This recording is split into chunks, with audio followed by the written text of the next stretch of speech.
So guys, आपका एक बारी फिर से स्वागत है हमारी डेली रेसलिंग एपिसोड नंबर 964 पर। और आज तो चीजें शुरू कर लेते हैं डब्ल्यूडब्ल्यूई के उस छोटे मोटे चेंजेस से जो आए दिन अब हमें यहाँ देखने को मिलते रहते हैं। देखो, सबसे पहले चीजें शुरू हुई थी टाइटल्स के साथ। इंटरकॉन्टिनेंटल चैंपियनशिप जब जेउस उनो से सबसे पहले जीता था तो हमने देखा था कैसे इमीडिएटली डब्ल्यूडब्ल्यूई ने अपने इंटरकॉन्टिनेंटल चैंपियनशिप पर एक हल्का सा ब्लू टिंट दे दिया जो देखने में काफी अमेजिंग लग रहा था साइड प्लेट्स पर। और फिर अभी लास्ट फ्राइडे नाइट स्मैकडाउन में हमने देखा कि कैसे एलए नाइट की यूनाइटेड स्टेट चैंपियनशिप में भी हल्का सा चेंज आ गया है। हाँ, आपने तो देखा ही होगा कैसे उनके ब्लैक स्ट्रैप पर छोटे छोटे एलए के लोगो देखने को हमें मिल रहे थे जो काफी ज्यादा क्रेजी एंड कूल बना रहे थे टाइटल को। अब ऑब्वियसली ये चैंपियन टू चैंपियन वेरी करता है। देखो यार, क्या होता है ना कि कोई भी स्टार बेल्ट लेता है, अपने पास रखता है तो उसे अपने तरीके से कस्टमाइज कराता है। बहुत समय से डब्ल्यूडब्ल्यूई ने ये चीजें छोड़ दी थी, लेकिन 2024 में ट्रिपल एच पुराना तरीका आजमा रहा है जो काफी ज्यादा कूल लग रहा है। स्पेशली हमें तो देखो काफी मजा आता है इस सारी छोटी छोटी चीजें देखकर। ये चीजों को काफी रिफ्रेश करने में हेल्प करते हैं। बाकी चलो यार, अब देखते हैं डब्ल्यूडब्ल्यूई से कब तक कैरी कर पाती है, क्योंकि चैंपियन टू चैंपियन वाली बात है। किसी ने कर लिया तो किसी ने कस्टमाइज नहीं किया, ये तो उनके ऊपर डिपेंड करता है। बाकी देखो, चैनल को अभी लाइक एंड सब्सक्राइब कर दो।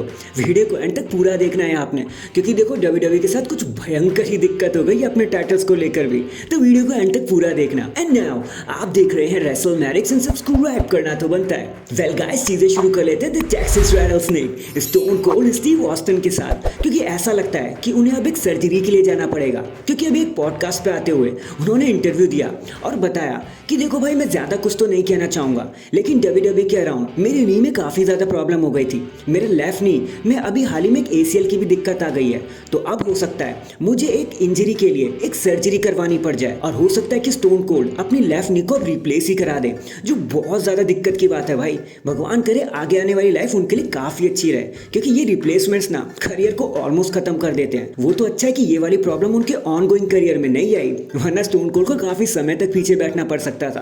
बट चलो, all the best stone cold, जल्दी ठीक हो जाना, because that's the bottom line, because stone cold said so. इसके बाद बात कर लेते हैं डब्ल्यूडब्ल्यूई की टाइटल पिक्चर्स के बारे में, जहां सबसे पहला जिक्र आता है टैग टीम चैंपियनशिप का। देखो यार, मैं आपसे सीरियसली एक बात कहता हूँ, जब से नया ईरा शुरू हुआ है और डब्ल्यूडब्ल्यूई ने नए टाइटल्स को इंट्रोड्यूस किया है, तब से एक चीज तो देखो हमने देख ही लिया है कि जो टैग टीम डिवीजन है ना, वो काफी ज्यादा लो की तरफ आ रहा है, ऊपर नहीं जा रहा है किसी भी हिसाब से। देखो यार, जो टाइटल की picture Kevin Owens, Sami Zayn, Jey Uso, Jimmy Uso और न्यू डे जैसी टीम ने सेट किया था ना भाई, रेसलमेनिया का मेन इवेंट ही करा दिया था टैग टीम डिवीजन को। भाई वहां से तो कहीं भी नहीं लग रहा है कि डब्ल्यूडब्ल्यूई अब जाती हुई दिख रही है, बल्कि डब्ल्यूडब्ल्यूई खुद भी अपने टैग टीम डिवीजन को एक फिलर के तौर पे यूज कर रही है। देखो यार, चैंपियनशिप डिफेंड करना एक बात होती है, लोगों को मजा आता है, लेकिन अगर आप कुछ भी मैचेस करा दोगे ना तो बिल्कुल मजा नहीं आएगा। हाल फिलहाल में हमें क्या देखने को मिला, कुछ क्वालिफायर मैच और फिर एक टैग टीम चैंपियनशिप के लिए मैच हो जाता है, लोग उसमें इंटरेस्टेड भी नहीं हो पाते क्योंकि कोई स्टोरी लाइन ही नहीं है। बस क्वालिफाई वाला मैच हुआ और फिर टाइटल पिक्चर देखने को मिल गई। और यही रीजन है कि क्यों मोटर सिटी मशीन गन एकदम से आती, क्वालिफायर में भी जीती, फाइनल्स में भी पहुंची और उसी रात में उन्होंने टाइटल भी जीत लिया। क्योंकि हो सकता है डब्ल्यूडब्ल्यूई यहाँ से अपने टाइटल पिक्चर को, अपने टैग टीम डिवीजन को और ज्यादा साफ करने की कोशिश कर रही हो, जिनकी उन्हें बहुत ज्यादा जरूरत है भाई। क्योंकि हमने देखा है कि हाल फिलहाल में तो कोई नोटिस भी नहीं करा टैग टीम डिवीजन को। अगर आप किसी से इनडायरेक्टली पूछ लोगे ना कि भाई डब्ल्यूडब्ल्यूई का टैग टीम डिवीजन कौन होल्ड कर रहा है, तो वो शायद ही ब्लड लाइन या फिर जजमेंट डे का नाम लेगा।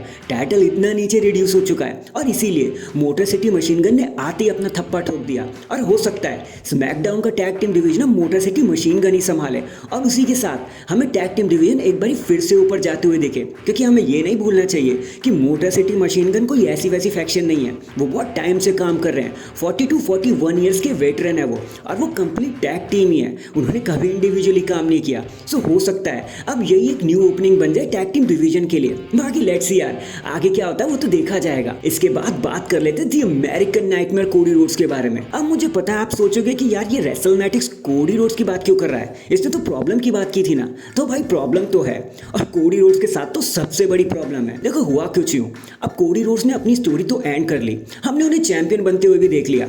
रोमन रेंस की स्टोरी लाइन एंड हो चुकी है, रोमन रेंस टाइटल हार चुके हैं, कोडी रोड्स है नए अनडिस्प्यूटेड चैंपियन। लेकिन इसका मतलब ये थोड़ी ना है कि उन्हें रोमन रेंस जैसा ही ट्रीटमेंट मिलेगा।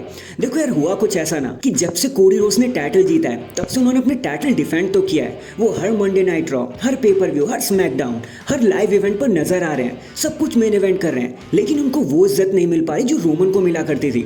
लोग उनसे कनेक्ट नहीं कर पा रहे। यहाँ तक कि कुछ लोग तो ये भी कह रहे हैं कि कोडी रोड्स का टाइटल रन बहुत बोरिंग है, इसको एंड हो जाना चाहिए। भाई यहाँ तक दिक्कत चल रही है कोडी रोड्स के साथ। अगर आप फिर भी कोडी रोड्स का एक वो देखोगे ना कमेंट सेक्शन, वहाँ पे आधे से ज्यादा आपको यही कमेंट मिलने वाला है कि भाई हट जाओ, बेल्ट छोड़ दो, आप बोर हो गए हो, ऐसा कुछ लोग कह रहे हैं। लेकिन यार देखो, चीजें तो चल रही है ना, बट ये कोडी की गलती नहीं है।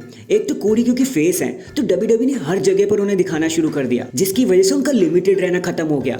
अब रोमन रेंस जब चैंपियन थे तब उन्हें साल 6 महीने में एक बार ही देखा करते थे, लेकिन कोडी रोड्स तो हर दिन ही टपक जा रहे हैं। इस वजह से वो वाली एक्साइटमेंट उनके लिए फील नहीं होती, वो फैन बॉय जैसा मूवमेंट क्रिएट नहीं होता, और इसीलिए कोडी रोड्स दिन पर दिन नीचे जाते जा रहे हैं। उनकी टाइटल रेन का कोई मतलब ही नहीं निकल पा रहा है। हालांकि उनकी टाइटल डिफेंस बहुत क्रेजी है। उन्होंने एजे स्टाइल के साथ फाइट करी, लोगन पॉल के साथ फाइट करी, सोलो सिकोवा के साथ फाइट करी, लेकिन जो उन्हें असली इज्जत मिली ना वो तभी मिली जब वो रोमन रेंस के साथ पिक्चर में आए। रोमन रेंस के एक्सपेंस पे हुआ वो, और यही दिक्कत है कोडी रोड्स के साथ कि अब लोगों ने उनसे कनेक्ट करना छोड़ दिया है। बाकी पता नहीं WWE इस चीज को कब फिक्स करेगी, क्योंकि इसमें कोडी रोड्स की तो कोई गलती नहीं है, सारी गलती है मैनेजमेंट की। वो उन्हें इतना ज्यादा बुक कर रही है कि लोग कोडी रोड्स से कनेक्ट ही नहीं कर पा रहे भाई, कि ये बंदा तो रोज ही दिख जाता है, कुछ वैसे वाली फीलिंग आ रही है। बाकी यार कमेंट करके आप मुझे बताना, आप कोडी रोड्स के लिए क्या कहना चाहोगे? क्या आप खुश हो उनके टाइटल डिफेंस से? क्या आप उनकी टाइटल स्टोरी लाइन से खुश हो? क्या आप उनकी रेंज से खुश हो? कमेंट करके जरूर बताना। एंड अगर चैनल पर नए हैं तो चैनल को अभी लाइक एंड सब्सक्राइब कर दो। बाकी मैं मिलता हूँ आपसे किसी और अपडेट के साथ, तब तक के लिए अपना ख्याल रखें और खुश रहें।